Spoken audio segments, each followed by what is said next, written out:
people are saying that you're millionaires, and if you are, you must be among the youngest in the world. If I can slip an infra-dig question in, are you actually a millionaire? George Harrison was known as the quiet Beatle, but when Yoko Ono entered their world, he spoke up first. He warned John. He confronted her directly. He saw the end coming before anyone else. During the Let It Be sessions, something finally broke inside him. After lunch on January 10th, 1969, he said 5 words and left. That simple goodbye meant everything. George knew the Beatles were finished, and he knew exactly who had helped destroy them. George Harrison was born on February 25, 1943 in a tiny house at 12 Arnold Grove, Waverley, Liverpool. The house had just one coal fire to fight off the freezing cold, and the toilet was outside. That was normal for working-class families at the time, but it made life hard. Liverpool itself was still scarred from World War II bombings. People like the Harrisons had to live with rationing until 1954. Food, clothes, and fuel were precious. George grew up in these tough conditions, but instead of making him bitter, it gave him strength and humility that stayed with him forever, even when he became one of the most famous men on earth. His mother, Louise, added something unusual to that humble childhood. While pregnant with George, she became fascinated with Indian culture. She tuned into Radio India, listening to the strange and beautiful sounds of sitars and tablas. This was rare in a place like Liverpool where most people stuck to Western music without knowing it. Louise gave George an early taste of something that would shape his future. Long before he met Ravi Shankar or traveled to India, George had already been touched by the music and spirit of the East. His mother's curiosity planted a seed that grew into his lifelong love for Indian philosophy and meditation. When George was about 12 or 13, everything changed during a simple bike ride. As he cycled past a neighbor's house, he heard Elvis Presley's Heartbreak Hotel playing through an open window. The sound hit him like lightning. Rock and roll felt wild and full of promise. In that moment, music stopped being just something in the background. George suddenly saw a way out of poverty. That song made him dream of a bigger life, one filled with guitars and adventure. It was the spark that set him on the road to becoming a musician. School didn't interest him much after that. At the Liverpool Institute, he struggled and didn't do well in his studies. But while his teachers may have seen failure, George was busy learning something more important. He threw himself into the music of Carl Perkins, Little Richard, and Buddy Holly. He was drawn to Perkins's rockabilly twang, Little Richard's wild energy, and Buddy Holly's clever guitar work. While other kids memorized facts, George was learning how to make magic with 6 strings. His poor marks didn't hold him back. They pushed him forward. By 14, he had saved enough money to buy his first guitar, a Zenith acoustic. He taught himself to play by listening to records over and over, copying what he heard. He didn't have lessons or fancy teachers. Instead, he had determination. He played until his fingers hurt, mastering chords and styles that would later help him change music history. That teenage dedication didn't just make him a great guitarist. It made him fearless about trying new sounds like the sitar that no one else in rock was touching. At 14, another life-changing event happened. He met Paul McCartney at the Liverpool Institute. Paul was 15. They became friends through their shared love of the new rebellious music coming from America. George was quiet and focused on the guitar. Paul was talented and full of ideas. Together, they dreamed of a different future. Within a year, Paul introduced George to John Lennon, and that simple friendship became the start of something that would change the world. In March 1958, George joined the Quarrymen as lead guitarist at just 15 years old. The band was John Lennon's creation, but George brought new skill and energy. He wowed John by playing the tricky instrumental raunchy during an audition on a bus. Even though George was younger than the others, his talent made up for it. His arrival helped shape the band's sound and set them on the path that would turn them into the Beatles. The real test came in Hamburg, Germany between 1960 and 1962. The band played for hours each night, sometimes up to 8 hours straight, in rough clubs filled with rowdy crowds. They lived in small, windowless rooms behind the stage and barely made enough to eat. The experience was brutal, but it made them stronger. They learned how to work a crowd and became a tighter band. By the time they came back to Liverpool, They were ready for anything. In 1962, they made a choice that shocked fans. Pete Best, their drummer, was let go. The decision wasn't easy, but the group felt he didn't quite fit. They brought in Ringo Starr, who brought a new spark to their music. With Ringo on drums, the classic Fab Four was complete and the final piece of the puzzle was in place. On February 9, 1964, something happened that America would never forget. The Beatles walked onto the stage of The Ed Sullivan Show. And in that moment, they changed everything. John Lennon, Paul McCartney, George Harrison, and Ringo Starr weren't just four young men from Liverpool anymore. They became legends. That night, 73 million people watched them. That was more than 60% of all TVs in America turned on to see them. It was the biggest television event the country had ever seen at that point. CBS was flooded with 50,000 ticket requests even though only 728 seats were available. People were desperate to be part of history. The Beatles played 5 songs. When they performed I Want to Hold Your Hand, the crowd went wild. Even the daughters of Vice President Richard Nixon were in the studio. The whole country was still heartbroken after President Kennedy's death just months before. The Beatles brought joy. They brought hope. That night wasn't just about music. It was the start of something new. Beatlemania swept across the country. The British invasion had begun. By April 4, 1964, the Beatles did something no one else had ever done. They held the top 5 spots on the Billboard Hot 100 chart at the same time. Number 1 was Can't Buy Me Love. Number 2 was Twist and Shout. Number 3 was She Loves You. Number 4 was I Want to Hold Your Hand. Number 5 was Please Please Me. In that year alone, 34 Beatles songs made it onto the Hot 100. 6 of them hit number 1. They weren't just topping the singles chart. Their albums Meet the Beatles. And Introducing the Beatles were first and second on the album chart, too. For 1 week, half of America's top 10 songs belonged to them. No one came close for almost 60 years. And when someone finally tied the record in 2021, it was in the streaming era. The Beatles had done it with records people went out and bought. That week proved they weren't just popular. They were unstoppable. George Harrison, Quiet One, found his voice in 1963. While sick in a hotel room in Bournemouth, he wrote Don't Bother Me. He called it a fairly crappy song, but it meant the world to him. It showed he could write. The song made it on to With the Beatles in the UK and Meet the Beatles in the US. It sounded different from Lennon and McCartney's songs. Darker, more moody. It was a small step, but it gave George the courage to keep writing. One day, he would give the world something. And while my guitar gently weeps, but being in the Beatles wasn't easy for him. His songs were always pushed aside. Most albums had just 2 or 3 Harrison tracks. By the late 1960s, he had written so much that he showed producer Phil Spector literally hundreds of songs. Classics like All Things Must Pass and Isn't It a Pity didn't make it onto Beatles records. He felt trapped. He said waiting for his songs to be heard was like being constipated. During the Let It Be sessions, it became too much. He walked out. When he came back, it wasn't the same. His 1970 album, All Things Must Pass, finally showed the world what he had kept inside for so long. George's music wasn't the only thing that set him apart. In 1965, while filming Help, he first heard the sitar. It fascinated him. He bought one and used it on Norwegian wood. That song changed everything. It was the first time a sitar appeared in Western pop. The sound was new, mysterious. Other bands copied it.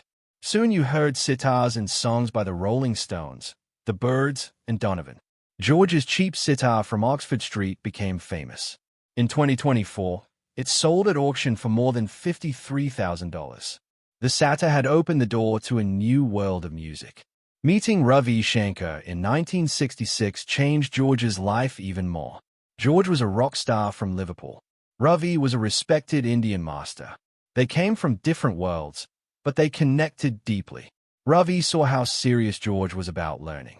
George saw how spiritual and wise Ravi was. George wanted to move to India and study full-time. Ravi made him his student, something few outsiders had ever achieved so quickly. They traveled India together.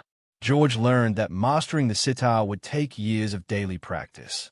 Still, their bond grew. Ravi taught him about music, life, and the soul. In 1968, George led the Beatles to India. They stayed at an ashram in Rishikesh to learn transcendental meditation. They wanted peace. They wanted answers. They wrote 48 songs there in just a few weeks. But tension crept in. Lennon became restless. The strict routine wore them down. The trip was the most creative time of their lives, but also the beginning of the end for the band. Then came the scandal. The Maharishi who taught them was accused of making advances toward women at the ashram. Lennon was furious. He wrote Maharishi, "What have you done?" They left India angry and hurt. Lennon renamed the song Sexy Suddy. George felt torn. He still believed in meditation but was disillusioned. The trip changed the band forever. After India, George went deeper into Krishna consciousness. He chanted Hare Krishna every day. He helped bring the chant to the world. In 1969, he produced Hare Krishna Mantra and it reached number 12 in the UK. His hit My Sweet Lord was a prayer. He gave millions to the Krishna movement. George Harrison had always felt like the quiet one in the Beatles. But in 1968, he made a bold move that changed everything. He wrote a song called While My Guitar Gently Weeps. The idea came to him after reading the etching. He felt sad about the world's lack of love and the tension inside the Beatles. He believed no one took his song seriously. So he did something shocking. He invited Eric Clapton, a close friend and superstar guitarist, to play lead guitar on the track. The Beatles almost never let outsiders play on their records. But this time, Clapton's presence made John Lennon and Paul McCartney finally listen. The atmosphere in the studio changed. The song, recorded in September 1968, became a masterpiece. Clapton's solo and Harrison's haunting lyrics turned it into one of the Beatles' greatest songs. It showed the world that Harrison was just as talented as Lennon and McCartney. But things inside the band kept falling apart. On January 10, 1969, during the Let It Be sessions, Harrison reached his limit. After a morning of rehearsals at Twickenham Studios, he had enough. Paul's controlling ways, John's distance, and Yoko Ono's constant presence pushed him over the edge. After lunch, he got into a heated argument. Then he stood up and said, "See you around the clubs." And he walked out. The Beatles tried to carry on without him. They even joked about bringing in Eric Clapton to replace him. But it was clear the band was in crisis. The studio became a strange place that afternoon. They jammed aimlessly with Yoko singing. It felt like the Beatles were no longer the Beatles. That same day, Harrison went home and wrote Wah Wah. The title was a jab at the headache his bandmates were giving him. The song blasted the fake smiles and stress he felt trapped in. It was his way of saying he was done with the nonsense. When he recorded it for his solo album All Things Must Pass in 1970, it was the first track he laid down. The recording was huge. It had Clapton, Ringo Starr, members of Badfinger, and a massive sound that drowned out the memories of the Beatles. The song captured his anger and his freedom. Harrison didn't return to the Beatles without making demands. He told them they had to leave Twickenham and record at Apple Studios. He wanted no more talk of live shows, and he wanted a new, more relaxed way of working. The band agreed. His conditions let them finish Let It Be and even play one last show together, the famous rooftop concert. But everyone could see the cracks. The Beatles could only go on if they followed Harrison's terms. Later that year, Harrison finally got the respect he deserved. His song Something became the first Harrison aside single. It shared a record with Lennon's Come Together on the Abbey Road album. Inspired by his wife Pattie Boyd, Something was pure and beautiful. Frank Sinatra called it the greatest love song of the past 50 years. Fans and critics agreed. Harrison had proven he belonged at the top, right next to Lennon and McCartney. But tensions kept growing. Harrison had been honest from the start about Yoko Ono. He told her she had a bad reputation in New York and that she gave off bad vibes. John Lennon later admitted Harrison said it right to her face. Harrison wasn't being cruel. He was saying what many thought but didn't dare to say. Yoko broke the Beatles' biggest rule. No girlfriends or wives in the studio. She sat next to John whispering to him while they worked. Paul tried to keep things light by joking about it. But Harrison felt it more deeply. She had changed their space, their bond. One small moment summed it all up. During the Abbey Road sessions, Yoko took a biscuit from Harrison's speaker cabinet. He exploded. "That bitch," he yelled. Everyone froze. It wasn't about the biscuit. It was about respect, boundaries, and how much had changed. Harrison felt like Yoko's presence was the final straw. When he left the band that day in January 1969, he wrote in his diary, "LFT the Beatles." It was simple, but it said everything. The band he loved was gone. The tight group of boys from Liverpool no longer existed. The Beatles were finished in the way they used to be. Harrison saw it clearly, even if the others didn't want to face it yet. What happened next was like a dam breaking. For years, George Harrison had waited quietly while the world focused on Lennon and McCartney songs. George brought in Phil Spector. Spector was famous for his wall of sound, a rich, layered way of recording that filled every space with music. Together, they worked on George's solo album, All Things Must Pass. Spector turned George's simple demos into grand, powerful songs. They added strings, choirs, and booming drums. The album featured stars like Eric Clapton and members of Badfinger. When people heard songs like My Sweet Lord and What Is Life, they knew George was not just a quiet Beatle anymore. He had found his true voice. When All Things Must Pass came out in November 1970, it was a triple album, one of the first of its kind. It had more than 20 songs. The music was rich, emotional, and deeply spiritual. Critics said it was better than much of what the Beatles had done in their final years. The album showed the world that George was a genius in his own right. It remains one of the greatest solo works by any Beatle. My Sweet Lord became a huge hit. It was the first solo song by a Beatle to hit #1 in America in 1970. But its success came with trouble. The publisher of a 1963 hit called his So Fine sued George, saying he had copied their melody. After years in court, the judge said George had copied it without meaning to. In 1981, George paid $587,000 to settle the case. He later joked about it in a song called This Song. The whole experience was painful, but George felt the message of My Sweet Lord mattered more than the lawsuit. George also showed his heart in another way. On August 1, 1971, he and Ravi Shankar held the concert for Bangladesh. 2 shows took place in one day at Madison Square Garden, with 40,000 people attending. They raised nearly $250,000 that day and millions more from album and film sales. It was the first big rock concert for charity, inspiring later events like Live Aid. George proved that music could help heal the world. But his personal life was falling apart. George shocked his closest friends by having an affair with Maureen Storkey, Ringo's wife. Maureen had married Ringo in 1965. Now in the early 1970s, she was often at George's home. One night, Pattie Boyd, George's wife, caught them together behind a locked door. She banged on the door while George laughed from inside. When he opened it, he acted like nothing was wrong. Pattie said this was the moment she knew her marriage was over. Things got worse at a dinner party. In front of everyone, George told Ringo, "You know, Ringo, I'm in love with your wife."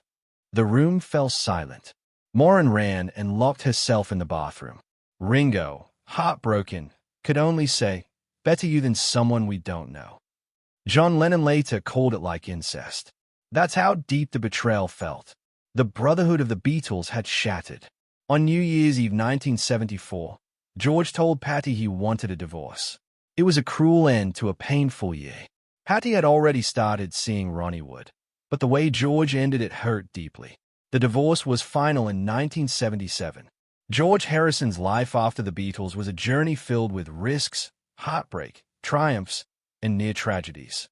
In 1974, he tried to turn his dream of supporting new musicians into reality by creating Dark Horse Records. He wanted to help artists like Ravi Shankar and Splinter while controlling his own music. But it wasn't easy. The label's first deal with M Records fell apart. When Harrison missed a key album deadline because of hepatitis, M sued him for $10 million and cut ties. This was a huge setback.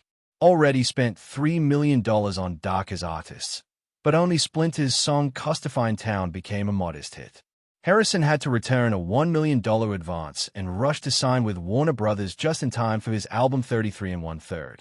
What started as a hopeful project to support others turned into a tough lesson about the music business. In 1978, Harrison showed the world his courage and generosity. Monty Python's Life of Brian was about to be cancelled when EMI Films pulled out at the last moment.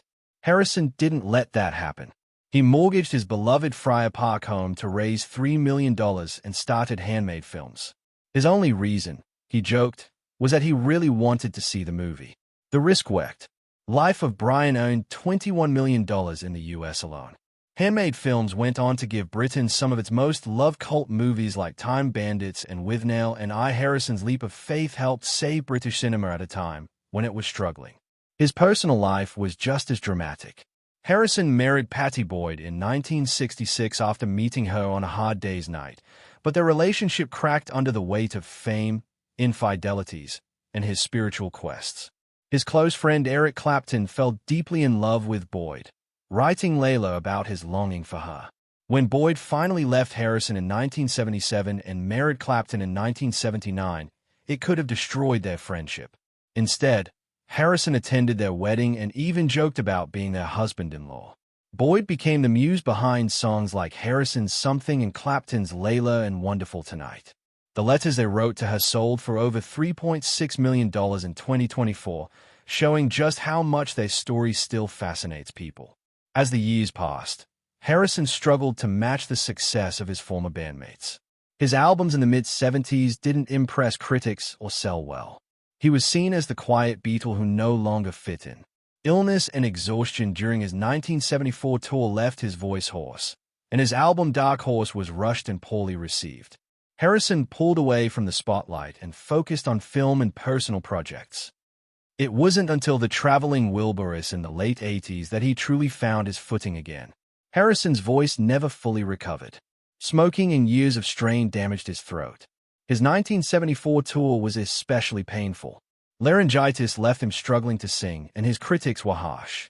The years of performing took a toll, and in 1997 he was diagnosed with throat cancer. He beat it at first, but lung cancer followed in 2001, spreading to his brain. Even as his health failed, Harrison stayed positive. He told his fans, "I'm not going to die on you folks just yet. I am very lucky."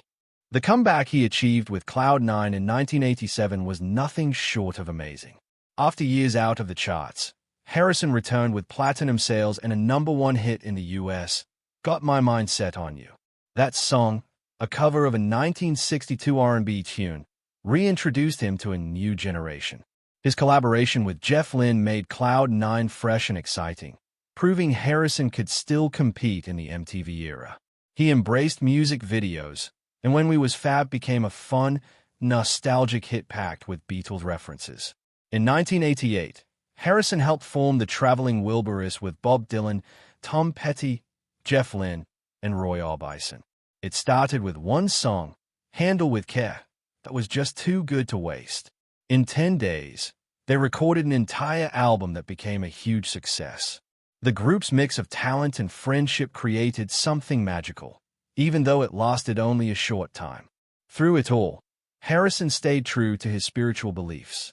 He meditated, practiced yoga, and remained a vegetarian from 1968 until his death. He spoke often of his search for God and saw all religions as part of the same truth. Despite the fame, he kept his heart focused on peace. But peace was shattered. On December 30th, 1999, a man named Michael Abram broke into Harrison's home and stabbed him over 40 times. Harrison's lung collapsed and he was close to death. His wife Olivia fought off the attacker with a lamp and even grabbed his testicles to stop him. Police arrived just in time. Harrison later said he felt his life draining away as he lay bleeding. Doctors said it was a miracle he survived. The attack left scars deeper than the wounds. Eric Clapton said Harrison was never the same. He became withdrawn, and the trauma seemed to break the calm he had worked so hard to find. Not long after, his cancer returned. Keith Richards believed that the attack weakened Harrison so much that he couldn't fight off the disease. Harrison passed away on November 29, 2001, at age 58. Surrounded by his family and listening to sitar music, he left the world in peace. His ashes were scattered in the river Ganges as he had wished. His final message was simple and true. Life is fragile like a raindrop on a lotus leaf.